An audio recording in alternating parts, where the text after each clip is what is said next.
Marcus Reed was a man who had spent his entire life fighting for fairness. He wasn't just any lawyer. He was a prosecutor, someone who stood in courtrooms day after day, making sure justice was served. But Marcus wasn't your typical prosecutor.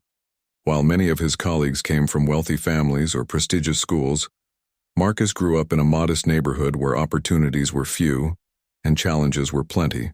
His journey to becoming a prosecutor wasn't easy. It took years of hard work, determination, and sacrifice. But now, at 35, he was one of the most respected names in the city's legal system. Marcus worked tirelessly to hold people accountable, especially when it came to police misconduct. Over the years, he had handled dozens of cases involving officers accused of abusing their power or targeting individuals because of their race. It wasn't an easy job. Many cops resented him for it, but Marcus believed deeply in what he did. To him, it wasn't about being against the police, it was about ensuring that everyone, regardless of their uniform or position, followed the law. One Friday evening, Marcus left the courthouse feeling exhausted but satisfied. The case he'd been working on for months had finally wrapped up, and though it hadn't been an easy win, he felt proud of the outcome. As he climbed into his car, a sleek black sedan he'd bought with his first big paycheck, he allowed himself a small smile. Maybe tonight, he thought, he could relax. Maybe tonight he wouldn't think about courtrooms or laws or injustice. The drive home was quiet, the kind of calm only a Friday evening could bring. The streets weren't crowded, and the sun was beginning to set, casting long shadows across the pavement. Marcus turned up the volume on the radio slightly, letting soft jazz fill the silence. For once, everything seemed peaceful, but peace has a way of disappearing quickly. As Marcus approached a red light near the edge of town, he noticed flashing blue and red lights in his rearview mirror. Confused, he glanced around, wondering if another car nearby might be the reason for the siren. But no, the lights were aimed directly at him. Sighing, Marcus pulled over onto the shoulder, rolling down his window as he waited for the officer to approach. What happened next would change everything. Officer Daniels stepped out of his patrol car with a swagger that immediately put Marcus on edge. Daniels was young, maybe in his mid-20s, with a face that looked more suited to a high school football field than a police uniform. He carried himself like someone eager to prove something, and as he walked toward Marcus's car, his hand rested casually, but noticeably, on the grip of his holstered gun. "License and registration," Daniels barked before Marcus even had time to greet him. There was no politeness in his tone, no attempt at courtesy. Just a command, sharp and cold. Marcus frowned. "Evening, officer," he said calmly, keeping his voice steady. "Can I ask why I've been pulled over?" Daniels ignored the question, completely. Instead, he leaned closer, shining his flashlight into Marcus's face. The beam was blinding, forcing Marcus to squint. "I said license and registration." Daniels snapped again, louder this time. His tone made it clear he wasn't interested in explanations or pleasantries. Something about Daniels' demeanor didn't sit right with Marcus. In all his years of driving, he'd been pulled over a handful of times, but never like this. Never, with such aggression. Still, Marcus did as he was told, reaching slowly for his wallet. He kept his movements deliberate, not wanting to give Daniels any excuse to escalate things further. "I'm getting my license," Marcus said, speaking slowly and clearly. "Just so we're clear," Daniels sneered, stepping back slightly, but keeping his hand dangerously close to his weapon. "You better watch yourself," he muttered under his breath. Then, without warning, he added, "What kind of car is this anyway? How does someone like you afford something like this?" The words hit Marcus like a punch to the gut. Someone like you. The implication was clear. Daniels wasn't talking about Marcus's job or his achievements. He was talking about the color of Marcus's skin, about the stereotypes and assumptions that still lingered in society despite decades of progress. For a moment, Marcus considered calling Daniels out on his comment. After all, he was well within his rights to demand respect, but experience taught him that confrontation often led to escalation, especially in situations like this. So instead, he handed over his license and registration, maintaining his composure even as anger simmered beneath the surface. Daniels studied the documents briefly, then glanced back at Marcus with narrowed eyes. "Reed, huh?" he said, almost mockingly. "That's a fancy name for—" He trailed off, shaking his head as if Marcus's very existence offended him. Marcus clenched his jaw, gripping the steering wheel tightly to keep his hands from trembling. This wasn't how it was supposed to go. This wasn't how anyone should be treated, especially not someone who dedicated his life to upholding the law. Yet here he was, sitting in his own car, being judged and belittled simply because of how he looked. And deep down, Marcus knew this moment wasn't unique. It wasn't isolated. It was part of a larger pattern, a pattern he fought against every single day in courtrooms across the city. Only now, it wasn't happening to someone else. It was happening to him. As Daniels continued to glare at him, Marcus realized something unsettling. The officer had no idea who he was. If Daniels had known Marcus was a prosecutor, one of the very people responsible for holding officers accountable, he might have acted differently. Or maybe not. Maybe none of that mattered. Because in this moment, Marcus wasn't a lawyer or a professional. He was just another black man behind the wheel of a nice car, guilty until proven innocent.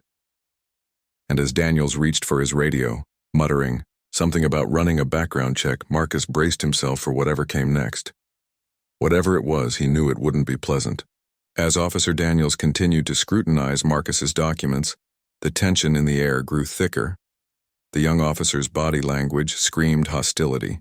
His shoulders were stiff, his jaw clenched, and his hand never strayed far from the grip of his holstered gun.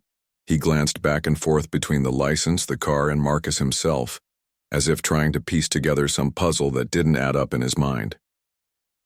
"You sure this is your car?" Daniels asked abruptly, his tone dripping with skepticism. "This thing looks expensive, real expensive." Marcus took a deep breath before responding. He knew better than to let frustration creep into his voice. "Yes, officer," he replied calmly. "It's mine. I bought it a few years ago." Daniels snorted, shaking his head slightly. "Must be nice," he muttered under his breath, though loud enough for Marcus to hear. "Guess you're doing pretty well for yourself." The comment stung, but Marcus chose not to react. Instead, he focused on staying composed. He'd been in situations like this before, not personally, but through countless stories he'd heard from clients who had sat across from him in courtrooms. They described similar encounters. Officers making assumptions based on appearances, treating them as suspects rather than citizens. Now Marcus was living it firsthand, but Daniels wasn't done. After a moment of silence, he leaned closer to the window again, his flashlight still trained on Marcus's face. "So what do you do for work, huh? How'd you afford all this?" Marcus hesitated briefly, weighing how much information to share. Normally, he wouldn't think twice about answering such a question. It was harmless enough. But given the way Daniels was behaving, he worried it might only fuel the officer's suspicion. Still, he decided honesty was the best approach. "A prosecutor," Marcus said evenly. "I work for the district attorney's office." For a split second, Daniels froze. His eyes widened ever so slightly and his grip on the flashlight tightened. Then just as quickly, his expression shifted back to one of disbelief. "A prosecutor?" he repeated almost mockingly. "Yeah, right. Pull the other one." Marcus felt a surge of anger rising in his chest, but he forced himself to stay calm. "It's true," he said firmly. "You can check my credentials if you'd like." Daniels scoffed, clearly unconvinced. "Sure, buddy. And I'm the mayor." He rolled his eyes exaggeratedly, then turned away, muttering something unintelligible into his radio. Marcus couldn't make out the exact words, but the tone was unmistakable, dismissive and dismissive. As Daniels paced around the car, shining his flashlight into every corner, Marcus began to feel increasingly uneasy. The officer's behavior was escalating, becoming more aggressive with each passing minute. Every movement seemed calculated to intimidate, every word designed to provoke a reaction. but Marcus refused to give him the satisfaction. He kept his hands visible on the steering wheel, his posture relaxed but alert. Then came the moment that sent chills down Marcus's spine. Without warning, Daniels suddenly stopped pacing and spun around, drawing his gun in one fluid motion. He pointed it directly at Marcus, his finger resting dangerously close to the trigger. "Step out of the car," he barked, his voice sharp and commanding. "Now." Marcus's heart skipped a beat. For a brief second, panic threatened to overwhelm him. But years of courtroom experience had taught him how to think clearly under pressure. Slowly, deliberately, he raised his hands where Daniels could see them. "Officer," he said, his voice steady despite the fear coursing through him. "Can you tell me why you're pointing a weapon at me?" "Don't ask questions," Daniels snapped. "Just get out of the car." Marcus hesitated, calculating his next move. He knew that stepping out of the car could easily escalate the situation further, especially with Daniels already on edge, but refusing to comply would likely make things worse. With no good options available, he decided to follow the officer's command, carefully. Keeping his movements slow and deliberate, Marcus unbuckled his seatbelt and opened the door. He stepped out onto the shoulder of the road, raising his hands higher as he did so. The cool evening breeze brushed against his face, but it offered little comfort. All he could focus on was the barrel of the gun pointed squarely at him. Daniels took a step back, his weapon still trained on Marcus. "Turn around," he ordered. "Hands on the car." Again, Marcus obeyed, turning slowly until his palms pressed against the hood of his sedan. As he stood there, exposed and vulnerable, Daniels began patting him down roughly, searching for weapons or contraband. Each touch felt invasive, humiliating, a stark reminder of the power imbalance between them. "You know, people like you shouldn't be driving cars like this," Daniels said casually, as if they were having a normal conversation.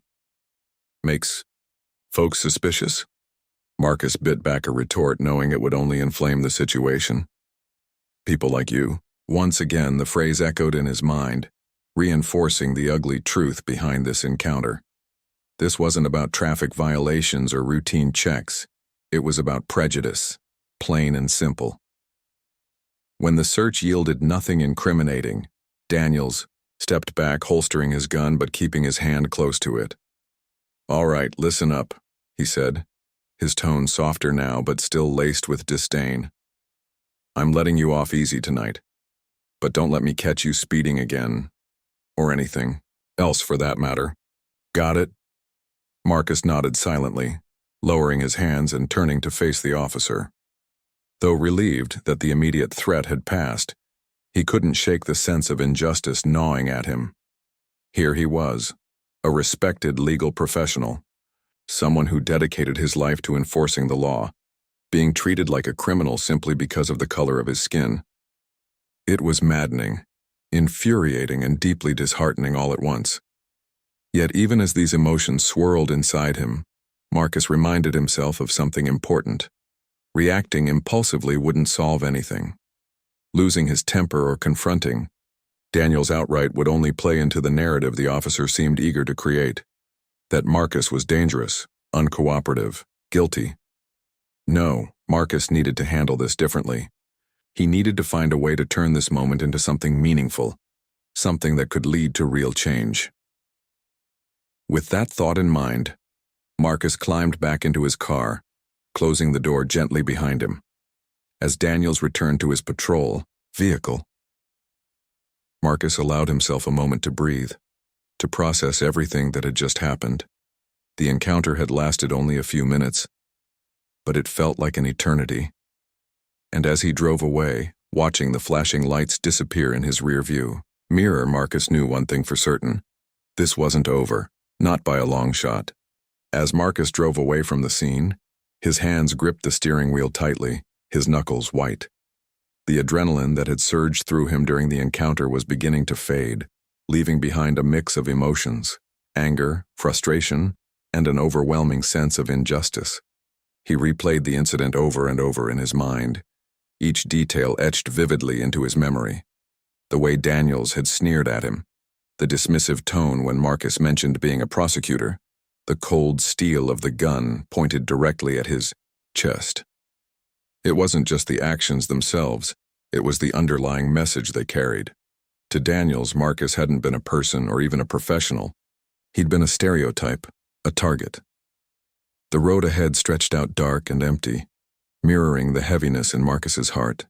He knew this wasn't an isolated event.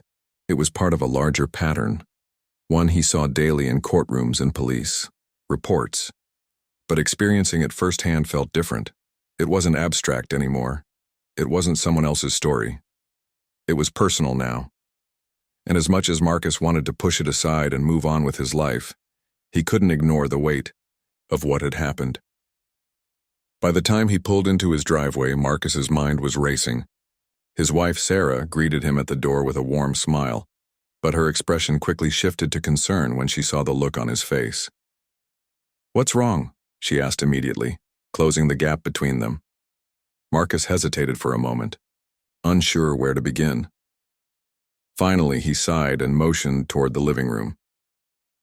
"Let me sit down first," he said quietly.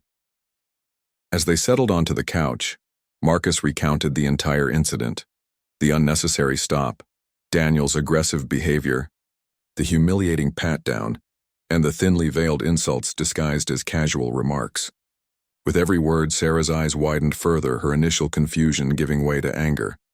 "That's insane," she exclaimed, shaking her head in disbelief. "He actually pulled a gun on you? Over nothing?" "Over assumptions," Marcus corrected her bitterly. "Assumptions about who I am based on how I look." Sarah leaned forward, placing a hand on his arm. "You have to report this, Marcus. You can't let something like this slide, not after everything you've worked for." Marcus nodded slowly, though doubt lingered in his voice. "I know I should, but reporting it's complicated. These kinds of complaints often go nowhere. Officers stick together, investigations get swept under the rug. And if Daniels finds out, things could get worse for me, or for my cases." Sarah frowned, clearly frustrated by his hesitation. "But isn't that exactly why you need to speak up? If anyone can make a difference here, it's you. You're not just some random guy. He picked on you, Marcus Reed, the prosecutor. That's huge. People need to hear about this." Her words struck a chord. Marcus had spent years advocating for victims of police misconduct, urging others to come forward despite their fears. Now, faced with his own moment of truth, he realized how hard it truly was to take that step. Fear of retaliation, skepticism from authorities, public scrutiny. All of these barriers were real, and they weighed heavily on him. Yet Sarah was right. If he stayed silent, what kind of example would he be setting? How could he continue fighting for justice if he refused to confront injustice when it happened to him? Determined to act, Marcus decided to document everything while the details were still fresh. He grabbed a notebook and began writing, pouring his thoughts onto paper with precision and clarity. Every comment Daniels had made, every inappropriate action he'd taken, it all went into the account. When he finished, Marcus read it over, making sure every sentence conveyed the gravity of the situation without exaggeration. This wasn't about revenge or vengeance. It was about accountability. The next morning, Marcus called the Internal Affairs Division of the police department. Speaking to the investigator on the other end of the line, he explained the incident calmly but firmly, providing his written statement as evidence. The investigator promised to look into the matter promptly, though Marcus couldn't help but notice the lack of urgency in their tone. Still, he reminded himself that filing the complaint was only the first step. Later that day, Marcus received a call from an old colleague, a journalist named Rachel, who covered legal issues for a local newspaper. Rachel had heard whispers about the incident through mutual contacts and wanted to know more. At first, Marcus hesitated. Going public meant opening himself up to criticism, scrutiny, and possibly backlash. But as he thought about it, he realized the potential impact outweighed the risks.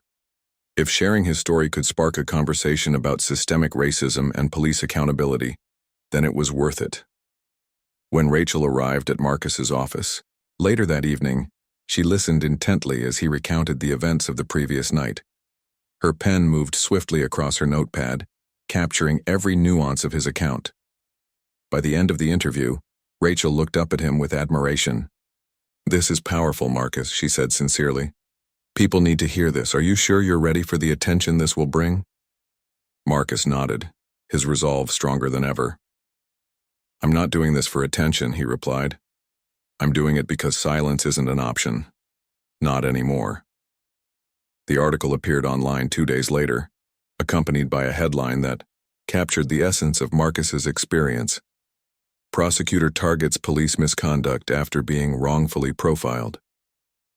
Within hours, the story went viral, sparking outrage and debate across social media platforms. Readers flooded the comments section, sharing their own experiences with racial profiling and calling for reform. Others criticized Marcus, accusing him of exaggerating the incident or using it to gain publicity. But amidst the noise, one thing became clear. People were talking, and that was exactly what Marcus had hoped for. Meanwhile, the police department scrambled to respond. A spokesperson issued a vague statement promising transparency and accountability, though no concrete actions were announced. Behind the scenes, however, tension simmered. Word spread among officers that Marcus had filed a formal complaint, and many viewed it as a betrayal. Some even suggested he was targeting law enforcement unfairly, ignoring the countless good cops who served honorably. Despite the backlash, Marcus remained steadfast. He attended community meetings, spoke at rallies, and used his platform to amplify voices often marginalized in discussions about policing. Each appearance reinforced his belief that change was possible, but only if people kept pushing for it. One evening, as Marcus sat alone in his study reviewing case files, he reflected on everything that had transpired since the traffic stop. The journey had been exhausting, emotionally draining, and far from easy. But it had also reaffirmed his purpose. Fighting for justice wasn't just his job, it was his calling. And though the road ahead would undoubtedly be long and challenging, Marcus knew he couldn't turn back now, because standing up for what's right wasn't just about winning battles, it was about inspiring others to join the fight. The days following the publication of Rachel's article were a whirlwind. Marcus found himself thrust into the spotlight in ways he hadn't anticipated. His phone buzzed constantly with calls, texts, and emails from people he knew, and many he didn't. Some messages were supportive, praising him for his courage and thanking him for speaking out. Others were critical, accusing him of exaggerating the incident or using it to advance his career. The sheer volume of responses was overwhelming. But what struck Marcus most was how deeply divided public opinion seemed to be. On one side, there were those who rallied behind him, sharing their own stories of racial profiling and police misconduct. Many expressed frustration with a system they felt was stacked against them, while others voiced hope that Marcus's actions might lead to real change. On the other side, however, were voices of skepticism and hostility. Some accused Marcus of playing the race card, suggesting that Daniels's behavior had been justified given the circumstances. A few even went so far as to claim that Marcus deserved what happened because of where he lived or the car he drove. Despite the negativity, Marcus tried to focus on the positive impact his story was having. Social media platforms lit up with hashtags like Justice for Marcus and Accountability Now, drawing attention not only to his case but also to broader issues of systemic racism within law enforcement. Community leaders organized rallies and town hall meetings, inviting Marcus to speak about his experience and offer solutions. For someone who had spent years working quietly behind the scenes, suddenly being at the center of a national conversation was both exhilarating and daunting. At work, things grew tense. While some colleagues offered words of encouragement, others avoided eye contact altogether, clearly uncomfortable with the controversy surrounding Marcus. Rumors circulated that certain members of the police department were pressuring higher-ups to retaliate against him professionally, perhaps by delaying key evidence in ongoing cases or refusing to cooperate during trials. Though Marcus couldn't prove any of this, the atmosphere in the courthouse shifted noticeably. Every interaction felt heavier, every decision more scrutinized. One afternoon, Marcus received a call from Detective Harris, a veteran officer he'd worked with on several cases over the years. Harris was known for his integrity and fairness, qualities that made him somewhat of an outlier in the department. When Marcus answered the phone, Harris got straight to the point. "Look, I'm not calling to take sides," Harris began, his voice low and measured. "But you should know that Daniels isn't exactly popular around here. What happened between you two has stirred up a lot of old grievances, especially among officers who feel like he gives the rest of us a bad name." Marcus listened carefully, unsure where Harris was headed. "Are you saying people are mad at him, not me?" he asked cautiously. Harris chuckled dryly. "Not quite. Let's just say opinions are mixed. But I will tell you this. Internal Affairs is taking your complaint seriously. They've already started interviewing witnesses, including another officer who was nearby when the stop occurred. From what I hear, Daniels might have dug himself into a hole.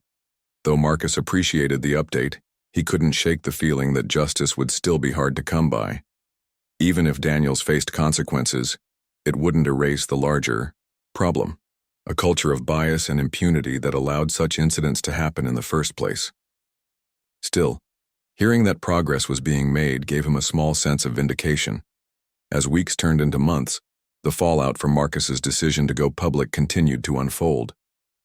The police department announced that Daniels had been placed on administrative leave pending the outcome of the investigation.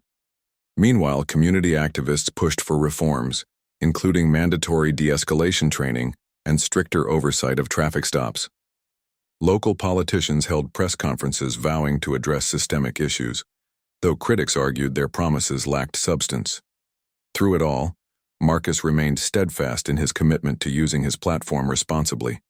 He appeared on television, shows and podcasts, not to boast about his ordeal but to highlight the experiences of others who had suffered similar injustices.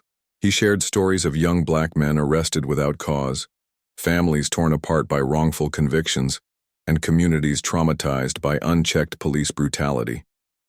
Each story reinforced the urgency of the fight ahead, but the emotional toll of living under constant scrutiny began to wear on him. Nights were restless, filled with thoughts of what could have gone wrong during the traffic stop. Days were long, with every courtroom victory tempered by reminders of the uphill battle for equality. Sarah noticed the strain and urged Marcus to take breaks, to step away from the chaos even if just for a little while. "You're doing incredible work," she told him one evening as they sat together on the porch. "But you can't pour from an empty cup, Marcus. You need to recharge." Marcus nodded, knowing she was right, yet stepping back felt impossible. Every time he considered slowing down, another headline would appear. A new case of police misconduct, another life lost to systemic failure. How could he stop now, when so much was at stake? In quieter moments, Marcus reflected on the irony of his situation. Here he was, a prosecutor whose job was to uphold laws and hold people accountable, yet he'd become the face of a movement challenging those very institutions. It was humbling, sobering, and at times frustrating. But it also reminded him why he'd chosen this path in the first place, to make a difference, no matter how difficult the journey. By the time the Internal Affairs investigation concluded, nearly 6 months had passed since the night Daniels pulled Marcus over. The findings were damning. Daniels had violated multiple protocols during the stop, including improper use of force and discriminatory language. As a result, he was suspended, without pay and required to undergo additional training. While some viewed the punishment as lenient, others saw it as a rare instance of accountability, a sign that change, however incremental, was possible. For Marcus, the outcome was bittersweet. On one hand, he felt a measure of satisfaction knowing that Daniels' actions hadn't gone unnoticed. On the other hand, he knew the road to true reform was long and fraught with obstacles. One suspension wouldn't dismantle decades of ingrained prejudice. It wouldn't prevent future incidents like the one he'd endured. Real change would require sustained effort, from lawmakers, law enforcement, and ordinary citizens alike.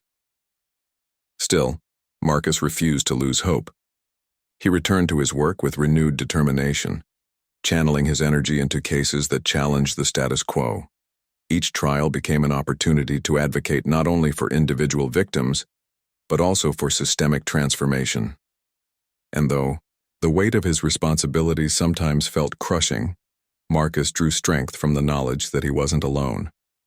Across the country, others were rising up, demanding justice and refusing to settle for anything less than equality.